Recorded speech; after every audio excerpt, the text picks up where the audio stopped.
There is a Cardinal Grand Cross forming in our sky this week, and we might find that we are feeling pulled in many different directions.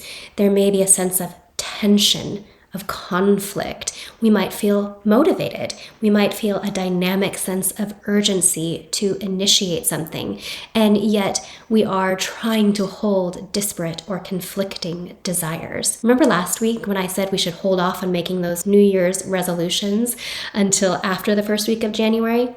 Well, now's the time to make those resolutions and start jumping into 2026.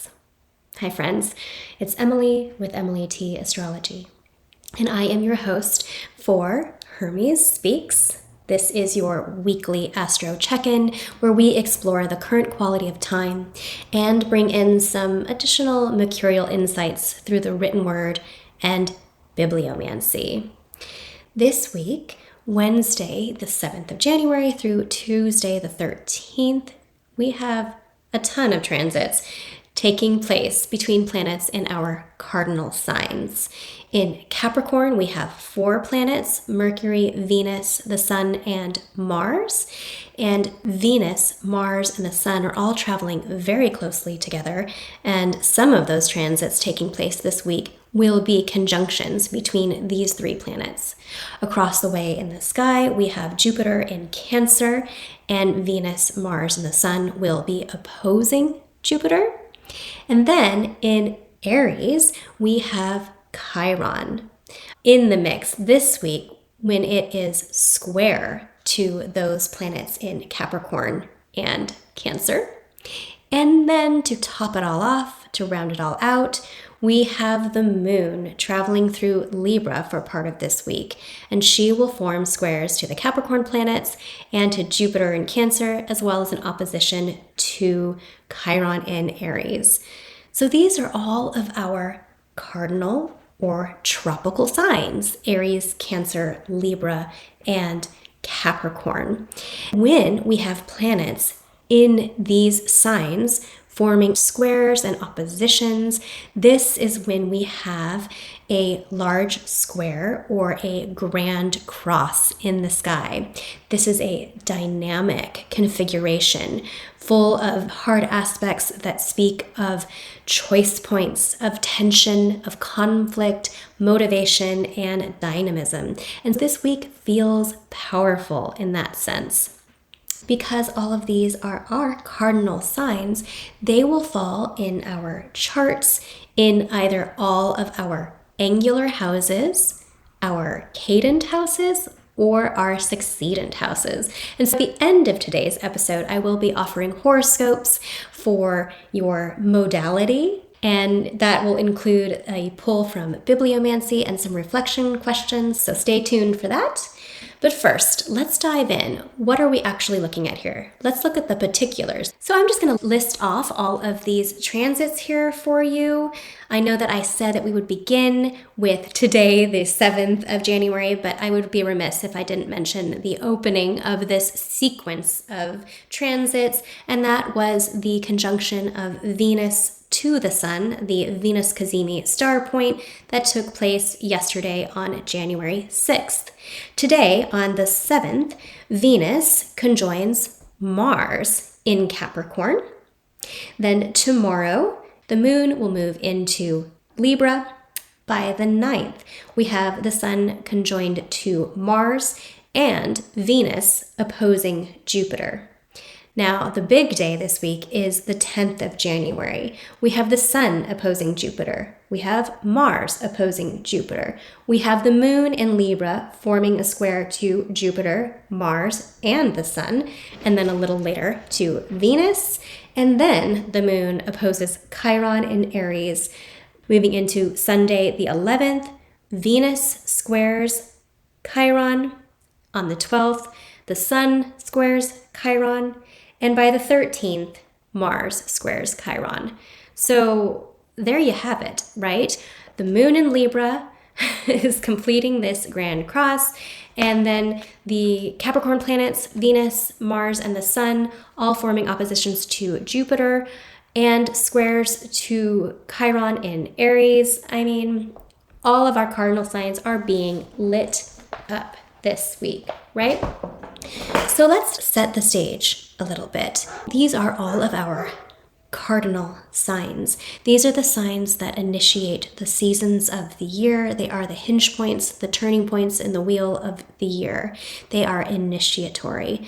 They begin something while simultaneously shifting away from something that is ending. They're seeding points for the season. So that's the quality, right? The initiatory quality of the scene. The players, we have Venus, Mars, and the Sun all in Capricorn. These are reset moments for Venus and Mars in the synodic cycle with the Sun.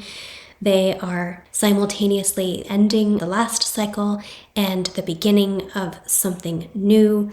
This is Capricorn, where there is a desire for stability and security in a material sense. It's an earth sign. There's a desire and a drive towards creating something of integrity and that is worthy of a legacy left behind. And they are opposing Jupiter, our exalted guru in Cancer. And Jupiter in Cancer wants to unify, coalesce, and heal and augment our sense of emotional safety, our sense of nurturance and nourishment, and feelings of comfort and home, whether that's literal or figurative. And then we've got Chiron, our wounded healer in Aries, that has been doing the work over the last 7 years or so of really bringing up so that we can explore and look at some of our core wounding around our right to express ourselves as individuals, our right to independent self-expression, and wounds around identity in general. This is what Chiron has been doing in Aries, bringing up core wounding around our right to exist. This is the sign, Aries, that says, I am. And bringing it all together is our moon passing through Libra, who desperately wants to maintain balance. Being the moon, the planet of embodiment and emotional processing, really wants to hold all of the voices that are in this scene, wants to allow each of them to be expressed, find harmony, find balance. And I really think the moon in Libra here this week is kind of a heavy hitter. She's asking us, and she is being asked to expand herself in order to hold all sides, all desires. So this week really has a sense of dynamic tension around emotional safety and nurturance versus material and legacy security. There is a sense of the desire to proclaim ourselves with authenticity and independence versus trying to listen to all sides, trying to find harmony, trying to find ways of relating to each other that feel balanced. This feels like our sense of home versus our sense of public presentation, our sense of who I am versus how we relate with others. These are all of the ways that I feel this week is it's asking us to expand ourselves, to be able to hold all of these areas and aspects of our lives. That is asking us to begin something. Begin it with integrity.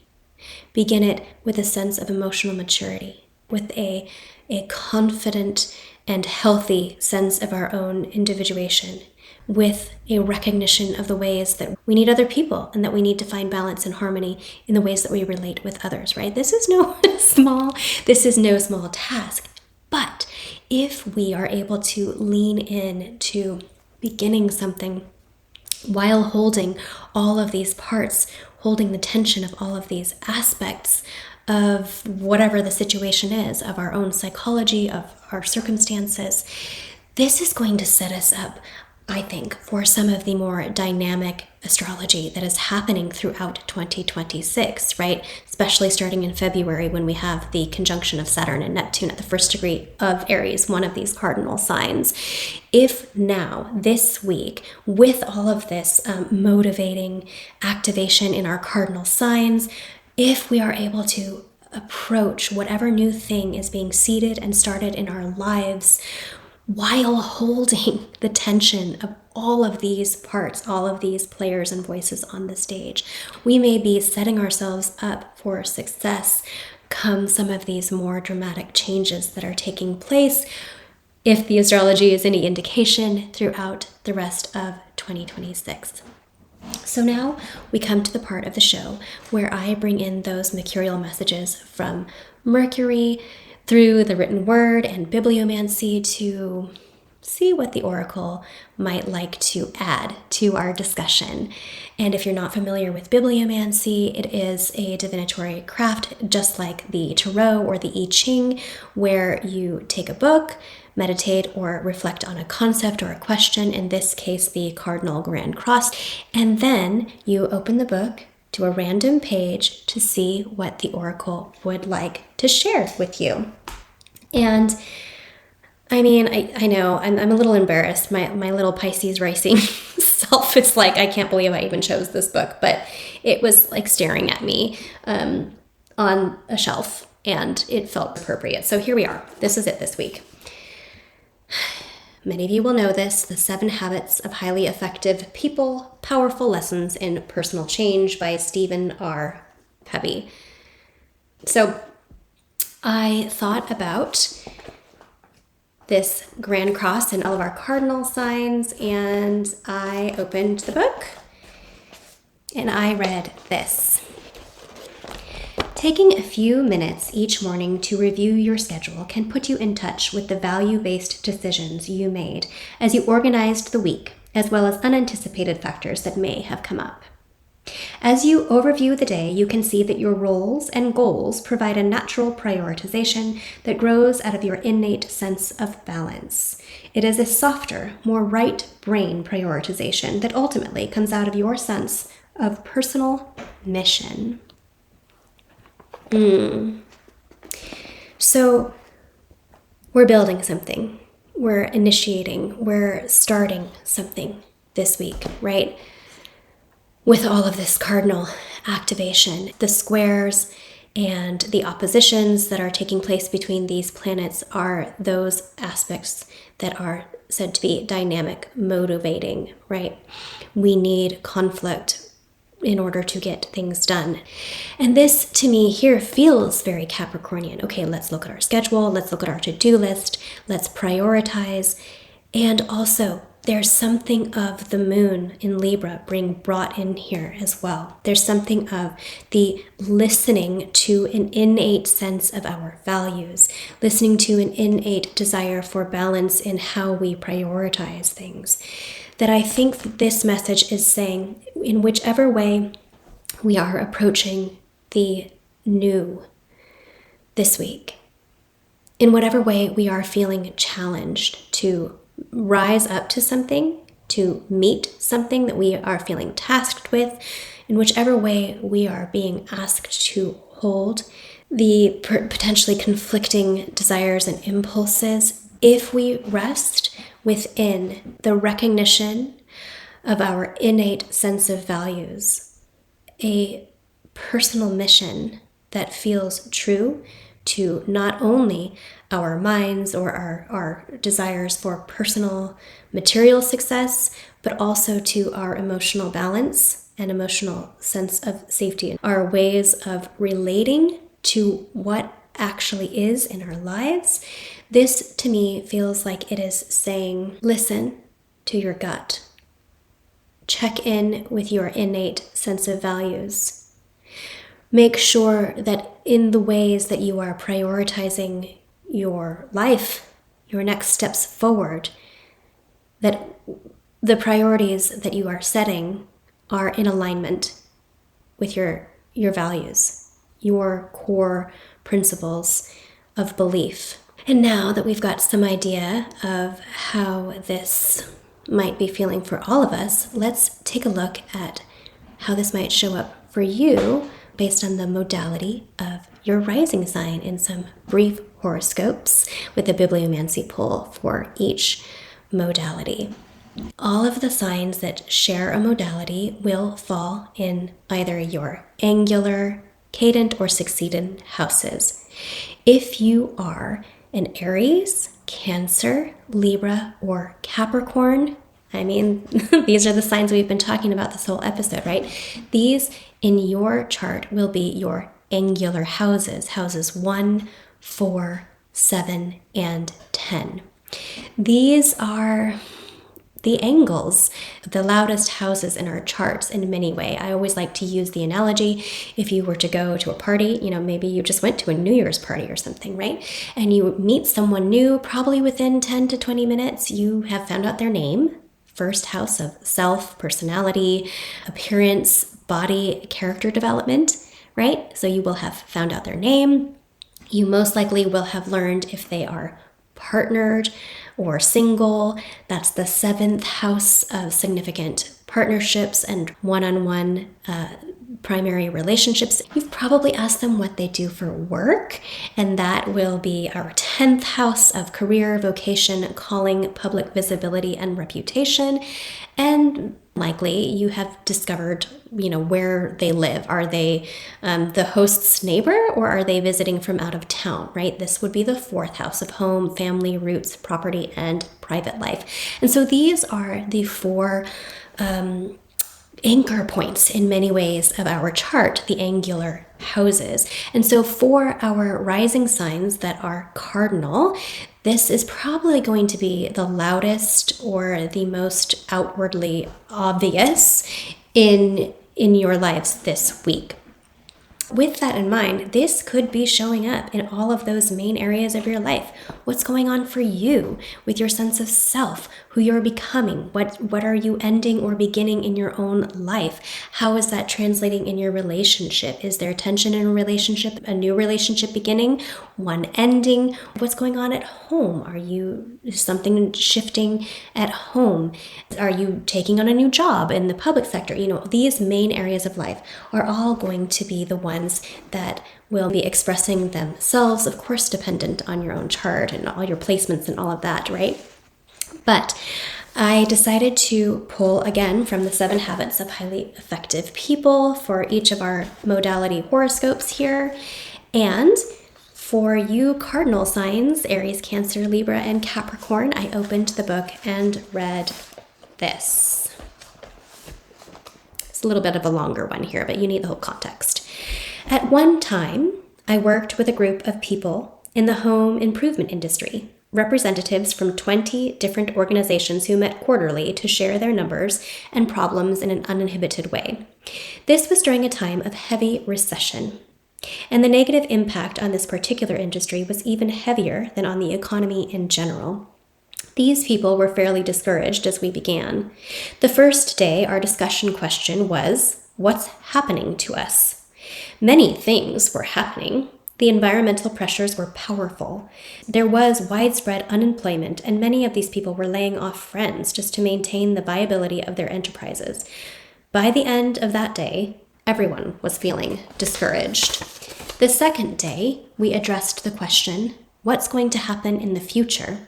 We studied environmental trends with the underlying reactive assumption that those things would create their future. By the end of the second day, we were even more depressed. Things were going to get worse before they got better, and everyone knew it. So on the third day, we decided to focus on the proactive question. What is our response? What are we going to do?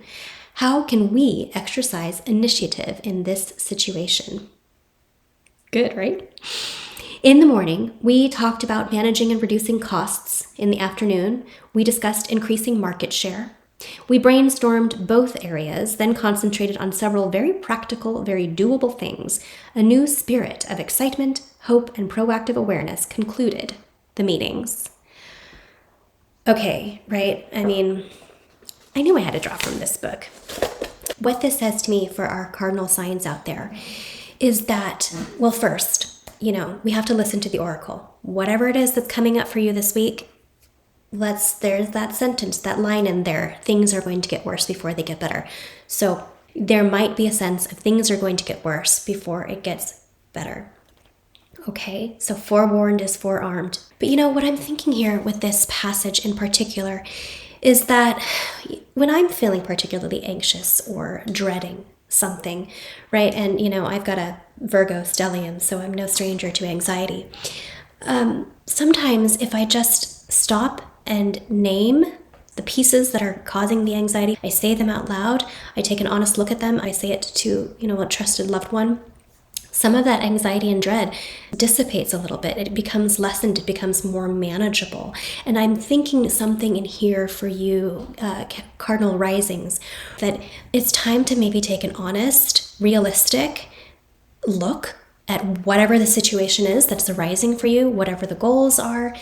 Let's look at them. Let's look at the parts. Let's be honest. Let's be realistic. Let's focus on them. Let's name them rather than being caught up in just kind of the future thinking of dread of whatever it is. Let's look at them with awareness and with honesty. And then once we have done that, we've really gotten the picture, a realistic picture of what's going on, then we can begin to proactively look at the things that are within our own control, our power, our sense of agency, the ways that we can, through small steps, affect change or be proactive in trying to accomplish things so that by the end, even if the outcome feels like it's not the ideal outcome that we were hoping for, it is still one in which we had agency, we had empowerment, and we can feel confident and hopeful because we have some sense of our own power within the situation. And so I did come up with some reflection questions for all of you based on that poll from the book. And these are your reflection questions, my cardinal rising signs out there. How can you honestly assess the situation with realism and with integrity that will allow for a dissipation of dread or anxiety? What small, actionable steps can you take, or do you have agency around, that will help you to feel empowered and begin to address the situation? And how can a shift in perspective around what's yours to do allow for confidence and agency to emerge? Okay, cardinal signs, you've got this. You totally got this, right? Next, let's look at our fixed signs. The fixed signs, or the solid signs, are Taurus, Leo, Scorpio, and Aquarius. If you are a fixed rising sign, then this Cardinal Grand Cross is taking place in your cadent houses, in the 12th, the 9th, the 6th, and the 3rd. The cadent houses are those that are falling away from the angular houses. If we're looking at the primary motion of the sky, the cadent houses were those signs that had just been in the angular places, and they have moved out. They have fallen away from the angles.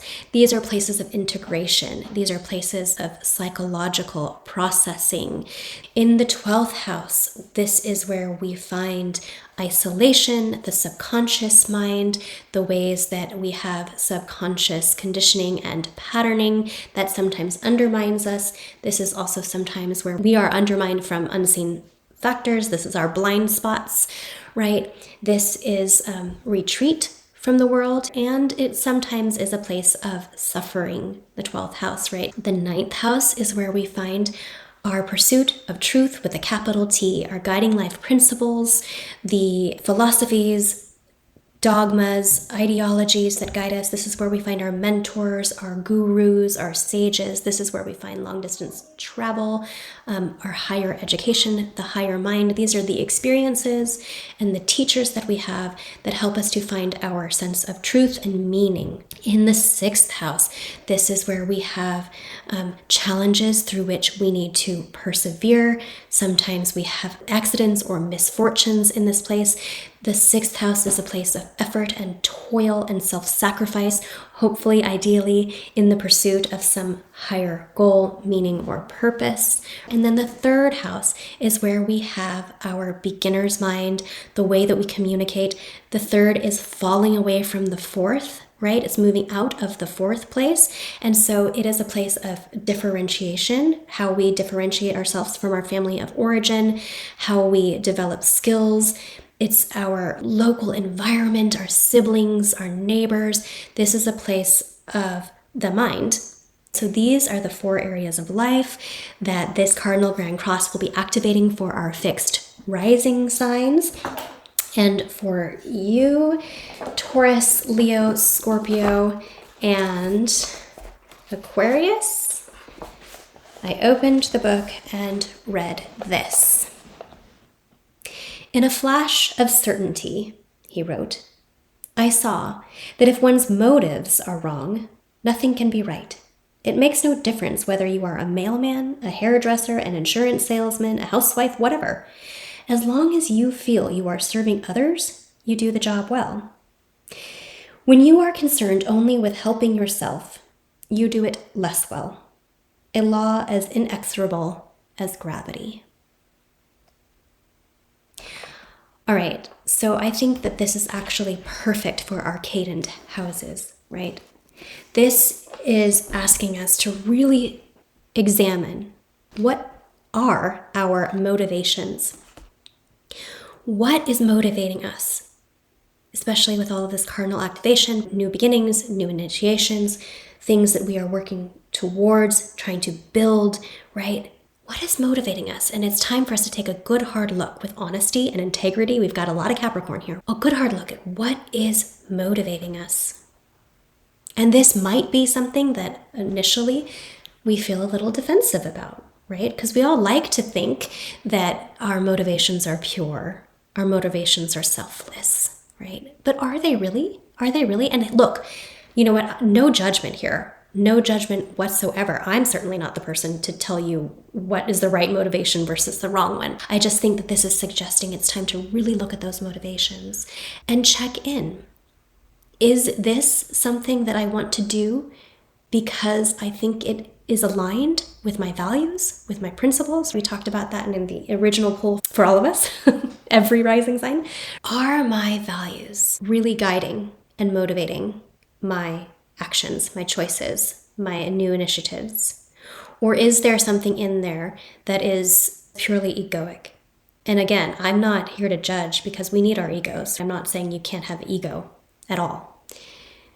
But I think this passage for our fixed rising signs is asking us to really check in and see what's motivating us and to make sure that whatever it is aligned with our principles, right, and our value systems. And these are your reflection questions based on that Bibliomancy poll for our fixed signs. What is really motivating you?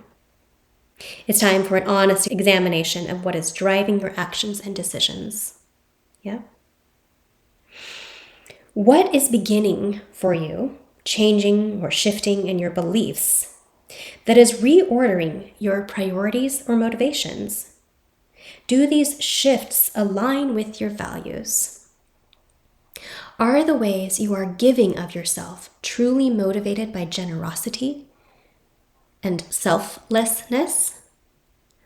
Or is there something of the ego involved? And I'm not telling you right from wrong, just to be asking yourself these questions. That's what's coming up for me for our fixed rising signs. Yeah? So if you are a mutable rising sign, that is our Geminis, Virgos, Sagittarius, or Pisces, then this Cardinal Grand Cross is taking place in your succedent houses. Houses 2, 5, 8, and 11. These are the houses we'll be moving into the angles. They are anticipatory. They are forward-looking. The second house is where we find our income, our resources. This can be literal resources like possessions and money, or it can be our energy, time, our skills that resource us, even sometimes people like an assistant or something like that. The fifth house is the place of creativity, children, self-expression, and joy. And this is a slightly different type of self-expression than the third. The third is how we express ourselves in the attempt to differentiate, whereas the fifth is the natural, innate expression and creativity that exudes from you when you are feeling joyful, when you are feeling creative, when you are living in your purpose, right? The eighth house is where we have enmeshments and entanglements and attachments with other people. This is a place of the liberation from attachments. So this can be financial or literal, like debts, inheritances, loans, anything like that. This can be attachments with other people, the ways that we are giving to other people or receiving from other people. Again, this can be time, money, energy, emotional support, all of this. The eighth house is the house that is looking towards and is moving in towards the seventh house, the seventh angular house, which was the setting place where the sun sets. And so the eighth house, in anticipation of moving into the place of the setting sun, sometimes is where we have anxieties, fears, and also this is where we sometimes have the ultimate liberation from attachment is death, right? Figuratively or literally. And then in the 11th house, looking towards, moving towards, the 10th, this is where we find our professional networks, our social circles, our communities, friends, benefactors, allies, and our greatest hopes and wishes and dreams for the future are found in this place as well. And so for our mutable rising signs, our double-bodied signs, Gemini, Virgo, Sagittarius, and Pisces, I opened the book and read this.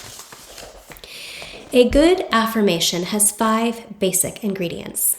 It's personal, it's positive, it's present tense, it's visual, and it's emotional. So I might write something like this, quote, "It is deeply satisfying, emotional, that I, personal, respond, present tense, with wisdom, love, firmness, and self-control, positive, when my children misbehave." Okay, so how can we affirm our lives? How can we affirm our lives? How can we affirm our choices? How can we affirm ourselves in our pursuit of these new beginnings? Are there ways that we have been vague in looking at our wishes and dreams for the future? Can we affirm our lives taking into account and with consideration of our emotional nourishment, safety, and security, our material goals, our legacy, stability, our sense of self with individuation, and our desire for balance and harmony, all of these different aspects, the moon in Libra asking us to hold all of the different voices that are speaking on this stage. How can we take all of those pieces and affirm ourselves and our decisions, right? How do we make it personal? How do we make it emotional? How can we focus our affirmations in a way that holds all of it, that is specific, very Capricornian, right? And that honors wishes and dreams, that honors our sense of creativity and our sense of self-expression. And so these are your reflection questions for our mutable signs. Again, that's Gemini, Virgo, Pisces, and Sagittarius. What affirmations can I make that will allow me to envision a positive way forward? In what ways have my ideas around lack, or inability to assert myself or negative self-talk hampered my progress and or confidence? Have my visions for the future been vague or impersonal? How can I affirm the reality of my situations lovingly and with honest integrity? So there you have it, guys. I hope that this was helpful for you. I hope that this gives you some room for thought. I hope that this Cardinal Grand Cross coming through with its potential for dynamism and motivation, excitement, for conflict, I hope that it allows you to step in to a new beginning for 2026 that feels empowered, confident, full of integrity and honor and honesty, and that it helps you to set the stage, get the scaffolding underneath you for this exciting year to come. You know, we can do it, you guys. We can do it. So if you enjoyed this content, please do give me a like, a subscribe, leave me a comment. Let me know what's working for you, what's not. You know, I'm here for you guys, right? So let me know.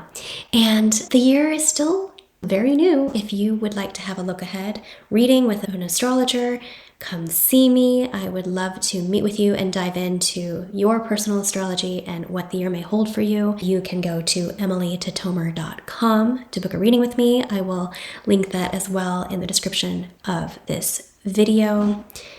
Thanks so much for spending your time with me here today. And we got this, guys. Go forth. See you next week.